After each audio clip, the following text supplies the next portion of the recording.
Bismillahirrahmanirrahim. Assalamualaikum warahmatullahi wabarakatuh.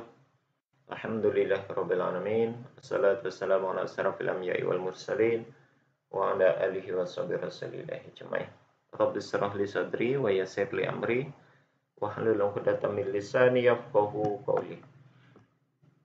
Alhamdulillah, puji syukur kita ucapkan kehadirat Allah Subhanahu wa taala yang telah memberikan kesehatan kita semua. Salawat dan salam kepada Nabiullah Muhammad sallallahu alaihi wasallam.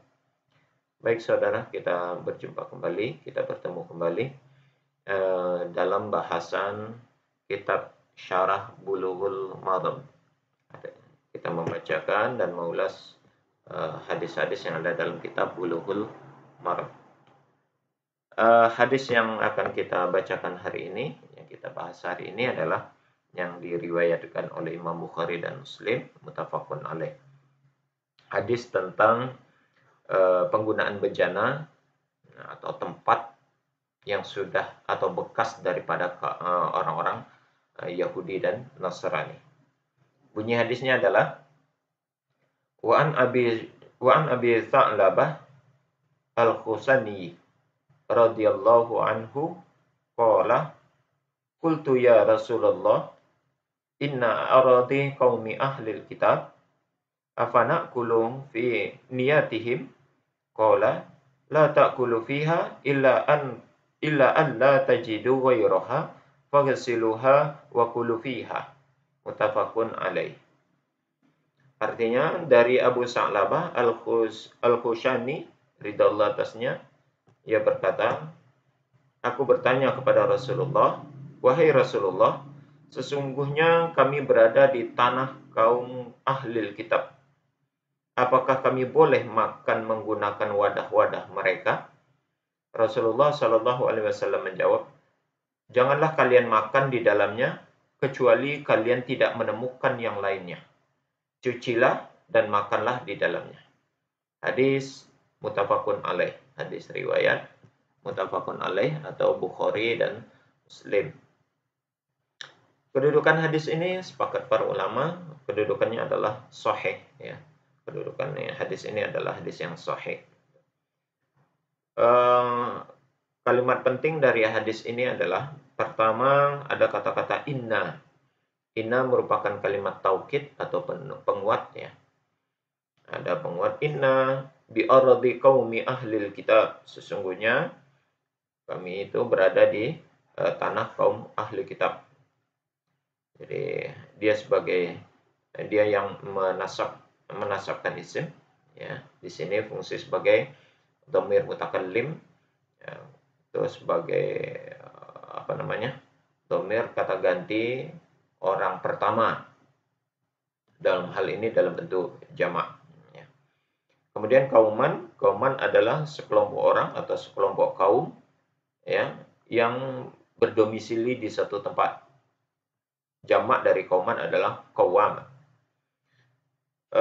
Kemudian ada kata-kata ahlul kitab. Ahlul kitab itu adalah orang-orang yang menerima kitab-kitab suci atau para ahli kitab, ahli kitab sebelumnya, begitu ya, ahli kitab.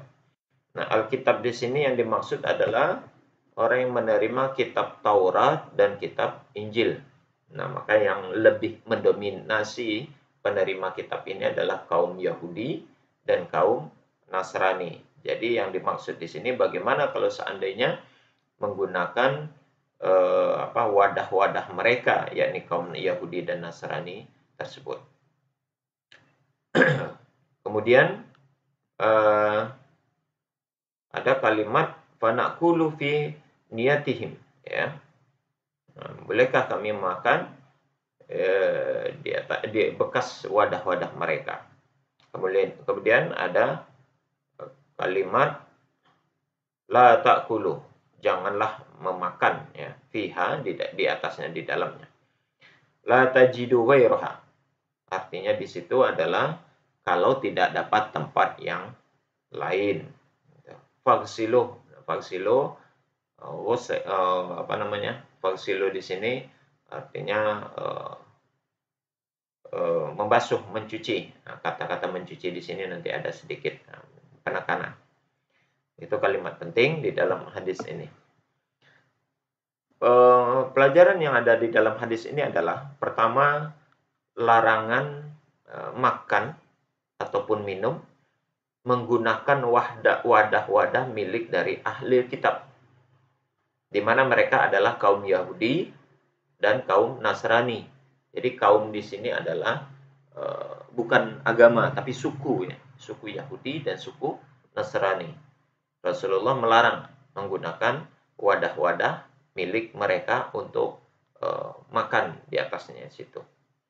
Karena mereka disinyalir sering melaksanakan atau sering mengolah sesuatu yang najis daripadanya, ya. Dan itu tidak dihindari, ya, tidak dapat dihindari karena mereka tidak menghindari sesuatu yang najis, entah itu khamar ataupun mereka sering mengolah anjing dan babi. Gitu.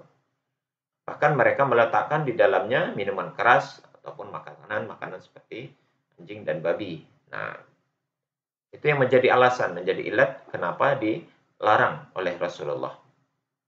Maka sikap hati-hati adalah dengan menjauhi perabotan mereka. Itu di penjelasan kitab ini. Jadi sikap hati-hati terhadap benda-benda bejana-bejana mereka adalah itu lebih baik daripada menggunakannya dengan tidak berhati-hati. Jadi sikap hati-hati lebih diutamakan. Kemudian pelajaran yang kedua, perabotan milik orang-orang musyrik dan non-muslim lainnya itu lebih jauh dilarang. Logikanya begini, kalau saja Yahudi, Nasrani, ya, yang notabene masih dekat dengan Islam itu saja dilarang, apatah lagi di luar Yahudi dan Nasrani. Itu jauh lebih dilarang. Begitu menurut penjelasan dalam kitab Syarah Bulughul Maram. Siapa yang dimaksud dengan selain dari Yahudi dan Nasrani? Siapapun umat atau kaum yang memiliki keyakinan-keyakinan di luar Yahudi dan Nasrani dan di luar Islam, tentu mereka jauh lebih dilarang oleh Allah, begitu ya. Berkaitan dengan hal ini, berkaitan dengan surat At-Taubah ayat ayat yang ke-28. Innamal musyrikuna najasun. Jadi sesungguhnya orang-orang musyrik itu adalah najis. Meski sebagian ulama dan menafsirkan adalah itu najis secara i'tiqadiyah, begitu ya. Namun bukan masalah keyakinan yang menjadi hal, karena benda-benda mereka rawan dengan barang-barang yang najis. Bahkan di situ najisnya adalah najis mughalazah atau najis berat, begitu. Maka orang muslim diperintahkan oleh Rasulullah berdasarkan hadis ini untuk tidak menggunakan bejana-bejana atau wadah-wadah bekas ataupun yang sering dipakai oleh mereka, ya, oleh kaum Yahudi dan kaum Nasrani. Kemudian yang ketiga, apabila seorang muslim membutuhkan untuk memakai suatu perabotan namun tidak mendapatkan kecuali dari orang-orang yang kafir, maka ia boleh menggunakan dengan ketentuan mencucinya terlebih dahulu. Nah, saudara sekalian, berkaitan dengan kalimat faghsiluha wa kulu fiha, boleh menggunakan dengan catatan adalah mencucinya terlebih dahulu. Kata-kata mencuci di sini, kalau memang yang dikhawatirkan adalah berkaitan dengan najis mughalazah atau najis berat, najis yang ya seperti pada pembahasan video sebelumnya berkaitan dengan daging babi, ya, hadis yang menjelaskan tentang daging babi atau tentang anjing, seekor anjing yang diperintahkan membasuhnya dengan 7 kali, salah satunya dengan tanah atau debu, begitu ya. Maka kata-kata faghsiluha, cucilah terlebih dahulu, maka itu menganjurkan kepada cara membersihkan najis yang mughalazah tadi, yakni dengan mencuci 7 kali dan salah satunya dengan menggunakan tanah atau debu atau turab itu ya. Kalau hadis sebelumnya, hal ini sudah kita bicarakan pada hadis sebelumnya tentang membersihkan bejana yang terkena jilatan anjing atau terkena unsur-unsur dari anjing itu sendiri, dan juga babi termasuk pernyataan kategori najis yang mughaladzah begitu. Bahkan khamar juga demikian. Kemudian dibolehkan tukar-menukar kepentingan dengan orang-orang non-muslim karena hal itu tidak lain kecuali hanya urusan muamalah. Jadi ketika berurusan muamalah silahkan. Tapi ketika urusan syariat, ibadah dan akidah, maka berlaku ketentuan yang lain. Begitu ya. Yang kelima, toleransi dan kemudahan syariat. Hal tersebut karena wajib bagi manusia menjauhkan diri dari sesuatu yang meragukan. Ya, jadi lebih baik menghindari begitu terhadap hal-hal yang meragukan. Jadi menggunakan bejana itu, bejana atau wadah-wadah mereka, kalau kita ragu, adakah mereka menggunakan benda itu untuk wadah dari dari benda-benda yang haram tadi atau najis berat tadi, maka sebaiknya dihindari berdasarkan hadis tersebut. Dan ini dikuatkan oleh hadis Nabi yang lain yang bunyinya da'ma yuribuka illa ma la yuribuka. Tinggalkanlah apa yang meragukan dan beralihlah kepada yang tidak meragukan. Dan ini juga menjadi salah satu kaidah usul fikih dalam menetapkan usul ataupun hukum. Kemudian lagi di dalam hadis ini terkandung dalil tentang mengenai najisnya benda-benda yang sudah terkena benda najis. Saya ulang lagi, najisnya wadah atau benda-benda yang diperkirakan, yang diduga sudah terkena oleh benda najis. Wadah-wadah ahli kitab karena mereka sering Yahudi dan Nasrani dalam hal ini karena mereka sering mengolah entah itu babi, entah itu anjing ataupun khamar ya di benda tersebut, maka benda tersebut menjadi ikut bernajis ya. Maka di situ yang mengucapkan di situ yang menjadi ilat, menjadi dasar dan menjadi alasan kenapa Rasulullah langsung mengatakan faghsiluha, maka cucilah terlebih dahulu begitu ya. Hal ini juga diperkuat oleh hadis Nabi yang lain berdasarkan hadis lain yang disampaikan oleh Imam Muslim. Bunyi hadisnya adalah in wajadatum ghairaha fakulu fiha washrabu fiha wa illam tajidu ghairaha fa arhaduha aghsiluha bil ma'i wa kulu washrabu.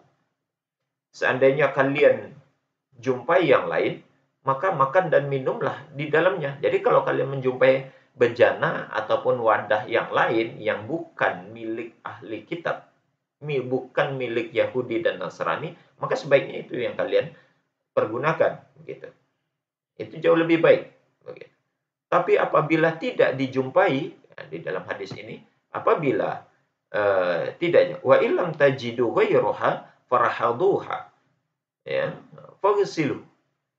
Andai saja itu tidak dijumpai, maka cucilah terlebih dahulu. Kembali kepada cuci dengan cara membersihkan benda-benda yang terkena najis berat. Nah, begitu ya. Bima'in wa kulu washrabu. Ya, cuci dengan air, kemudian makan dan minumlah dengannya. Nah, itu jadi hadis tadi diperkuat oleh dua hadis yang berikutnya yang menunjukkan tentang larangan makan dan minum dari benda atau dari bejana yang bekas atau yang sudah dipakai oleh para ahli kitab. Dalam hal ini adalah Yahudi dan Nasrani. Sedangkan kaum Yahudi dan kaum Nasrani yang notabene itu agak dekat ya, ajarannya itu dekat dengan Islam, itu saja dilarang, apatah lagi dengan orang-orang lain atau kaum yang lain ya, yang mensyirikkan Allah begitu ya, yang tidak beriman kepada Allah, jauh lebih dilarang lagi. Wallahu a'lam bishawab. Mohon maaf atas segala kekeliruan dan kesalahan. Semoga ini bermanfaat bagi kita semua tentang hadis tersebut dan dapat mengambil ibrah serta pelajaran dari dalamnya. Demikian kita tutup dengan kafaratul majelis. Subhanakallahumma wa bihamdik asyhadu an la ilaha illa anta astaghfiruka wa atubu ilaik. Assalamualaikum warahmatullahi wabarakatuh.